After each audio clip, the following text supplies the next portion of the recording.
Mungu amefanya nini? Bwana Yesu asifiwe. Bwana Yesu asifiwe sana. Mimi kwa kweli nashukuru Mungu. Nilikuwa nasumbuliwa na kifua karibia miaka 7 hivi. Yaani kulala kitandani nilikuwa nashindwa. Nilikuwa nalala miguuni. Yaani siku zote nilikuwa nalala miguuni mimi. Unaona? Sasa kuna siku moja ile Jumamosi mchungaji alikuwa kwenye kipindi cha radio. Nilikuwa nasikiliza tukiwa na mume wangu. Wakati tunasikiliza hapo nikasema mama wangu nipe simu yako sina salio. Nipige na mimi nijaribu. Akasema chukua, nikakupigia ule muda ule. Uliponipokea ukaniuliza una shida gani, nikakwambia nasumbuliwa na kifua na tumbo. Basi nikawa ukasema kwamba nikuombee sasa, uko na nani? Nikamwambia niko na mume wangu. Nikawa nimeshika unapoumwa nikawa nimeshika. Baada ya hapo mimi sikujua sasa kinachoendelea. Kwa baadaye nikaja tu kujua tena kilichoendelea. Baadaye tu nikaja kuinuka hapo.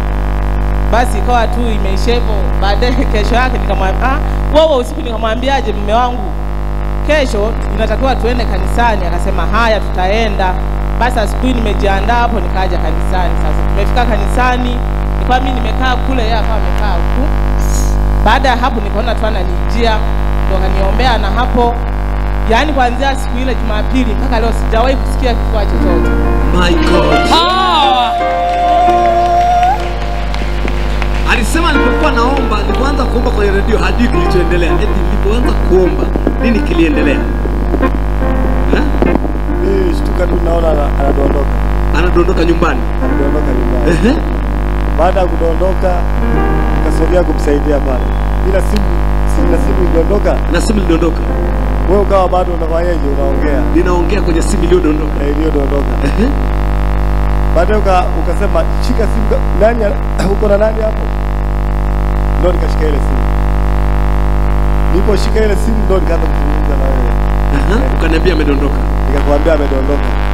Ukaniambia weka loud speaker ile simu. Nikaweka loud speaker ile simu. Ukaniambia kwamba mshike kwenye simu. Nikamshika kwenye tumbo. Wewe ukaendelea kuomba. Basi umeendelea kuomba, baadaye ukaniambia bado amedondoka. Tukakwambia ndio bado amedondoka. Tukaniambia muite, tayari amefunguliwa. Ameshafunguliwa.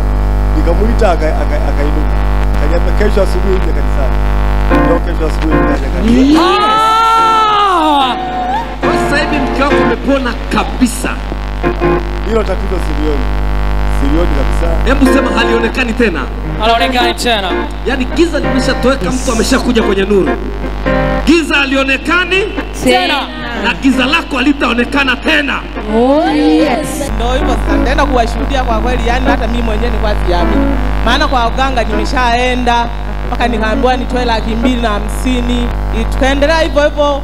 Mwisho wa siku nikaona tu bwana niachane nao tu sasa, nitaendelea kuwa naenda kwa waganga kila siku hata kupona siponi. Mtumishi wa Mungu nilikuwa silali mimi, nalala miguuni. Mimi ni kulala chini au ugeuze. Kwa hiyo ukilala kama mwenzio alivyolala, huwezi mpaka asubuhi. Unaona? Ila sasa hivi tangu maombi umelala sawa sawa. Yaani full. Makofi na shangwe kwa Yesu. Umepona kabisa. Sikii kabisa mtumishi wa Mungu, fua sisikii kabisa.